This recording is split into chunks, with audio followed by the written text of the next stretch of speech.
सबसे पहले जानना जरूरी क्या है कि परिमेय और अपरिमेय जो है कैसे पता करेंगे कि कौन सा संख्या परिमेय है और कौन सा अपरिमेय है।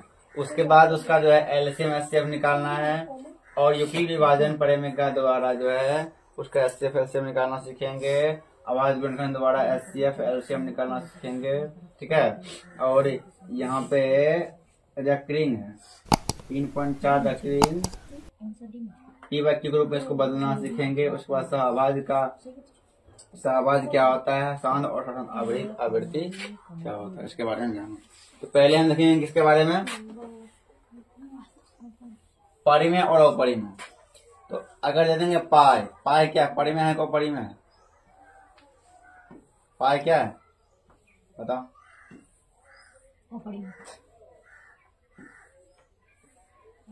पाई क्या है,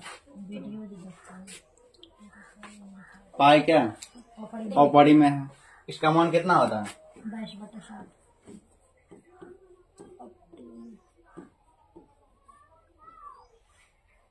कितना होता है 22/7 पता है ना। और इसका एक मान और होता है जिसको हम कहते हैं 3.1.4 3.14 होता है ना।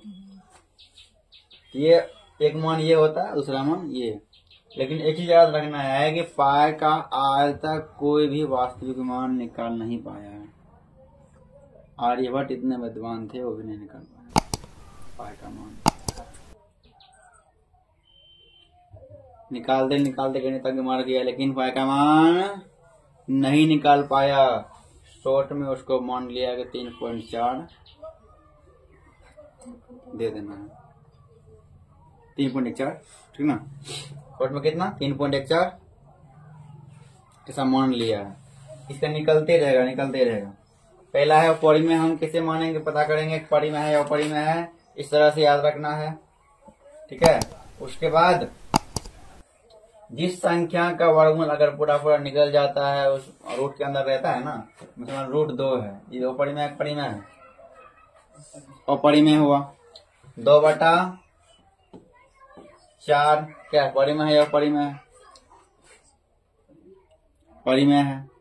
जिसको भी p/q के रूप में बदल सकते हैं, जिस भी संख्या को p/q के रूप में हम बदल सकते हैं वो परिमेय होता है, और जिसको कन्वर्ट नहीं कर सकते हैं वो अपरिमेय।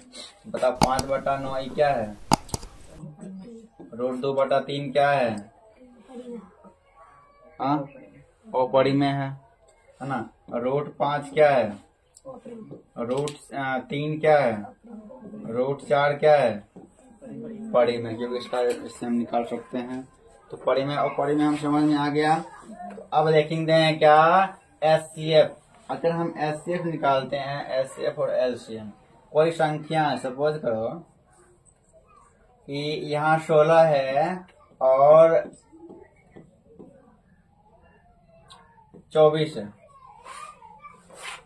इसे क्या निकालेंगे एचसीएफ पहले निकालेंगे।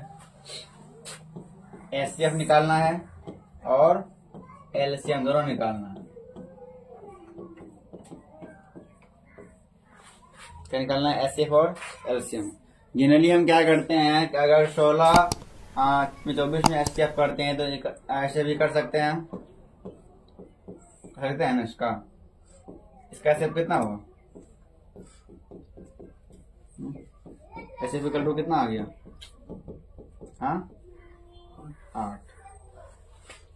ये हो गया भाग विधि। तो जिस संख्या से हम अंतिम में भाग देते हैं वो क्या होता है एचसीएफ कहलाता है।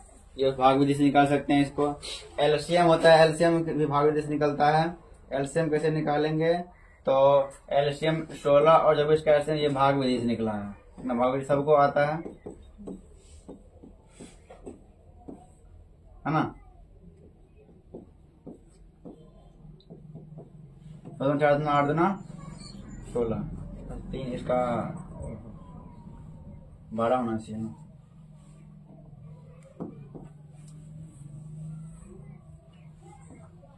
16 और 24 का एलसीएम निकालेंगे तो 2 से लगेगा। यहाँ कितना आएगा 12, 2 से 4 और 6, फिर 2 से लगाएंगे तो 2 और 3, 4 2 8 9 16 तिया जी कितना हो गया 16 तिया 48 का एलसीएम कितना निकल गया। तो एलसीएम बराबर निकल गया है कितना 48 निकल गया। ये कौन सा विधि से है भाग विधि से है। इसी को हम निकालेंगे किस विधि से आवाज गुणनखंड विधि से। अगर निकालते हैं तब कैसे निकालेंगे बताओ तो। सबसे पहले क्या कर लेंगे इसका हम गुणनखंड